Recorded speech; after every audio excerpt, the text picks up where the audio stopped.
November 25వ తారీఖు పంచమి మంగళవారము ఉత్తరాషాఢ నక్షత్రము త్రిపుష్కర యోగము అనేటువంటిది ఆ రోజున ఉందండి. త్రి అంటే మూడు అని అర్థము, పుష్కరము అంటే వృద్ధి అని అర్థం అనమాట.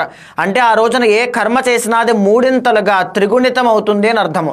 ఆ రోజున ఎవరు కూడా నెగిటివ్ థింగ్స్ అయినటువంటి గొడవలకు వెళ్ళడం కానీ, తగాదాలకు వెళ్ళడం కానీ, హాస్పిటల్స్ కానీ, కేసెస్ కానీ ఏమీ వెళ్లకుండా చాలా ముఖ్యమైనటువంటి పుణ్య కార్యక్రమాలు మాత్రమే చేయండి.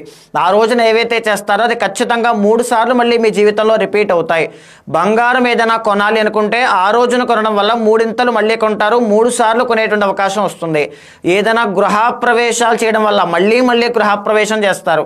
ఏదైనా రిజిస్ట్రేషన్ చేయడం వల్ల మళ్ళీ స్థలాలు కొనడం ఇలాంటి యోగం పడుతుంది. బట్టలు కొనడం కానీ, దాన ధర్మాలు చేయడం కానీ, ఇంట్లో కావాల్సిన వస్తువులు కొనుగోలు చేయడం కానీ, అప్పులన్నీ కూడా తీర్చడం కానీ, ఏదైనా సరే ఇలాంటివి ఏవైనా ఉంటే ముఖ్యమైన పనులన్నీ కూడా త్రిపుష్కర యోగం నాడు చేయాలి. ఇదే కాకుండా పుణ్య నదీ స్నానాలు చేయడం, వ్రతాలు చేయడం, ఉపనయనం చేయడం, గృహప్రవేశాలు, ఏదైనా సరే దైవ దర్శనాలు, తీర్థయాత్రలు ఇవన్నీ కూడా ఆ రోజున చేయడం వల్ల మళ్ళీ ఆ స్వామిని దర్శించుకోవడం కానీ, ఆ పుణ్యాన్ని సంపాదించుకునేటువంటి అవకాశము, ఆ బుద్ధి వివేకం అంతా కూడా ఆ యోగం తప్పకుండా మీకు క్రియేట్ చేస్తుంది.